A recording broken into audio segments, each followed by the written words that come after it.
রাজনীতি বুঝে, আমি তখনই বলতাম যে হাসিনার মতো বেকুব রাজনীতিবিদ বাংলাদেশে দ্বিতীয় কেউ জন্ম নেয়।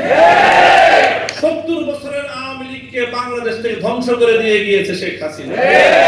শেখ হাসিনা গাধার মতো ভূমিকা পালন করতে গিয়ে সীমান্তের অপর প্রান্তে গিয়ে পড়েছে। তোমরা শ্রীগালের মতো যদি সেই শেখ হাসিনার পথ অবলম্বন করার চেষ্টা করো, সেখান থেকে শিক্ষা গ্রহণ করো, তোমার পরিণাম ভিন্ন কিছু হবে না।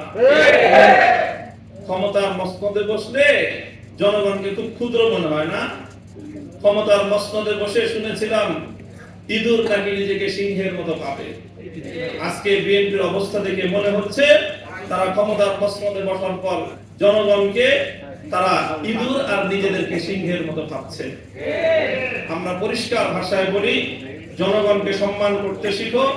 গণভোটের যে রায়, বাংলাদেশের চতুর্থ গণভোট আজকের আলোচনায় এসেছে, বাংলাদেশে তো নয়, বিশ্ব ইতিহাসে রেফারেন্ডাম এবং গণভোটকে এইভাবে উপেক্ষা করার কোন দৃষ্টান্ত এবং নজির নাই।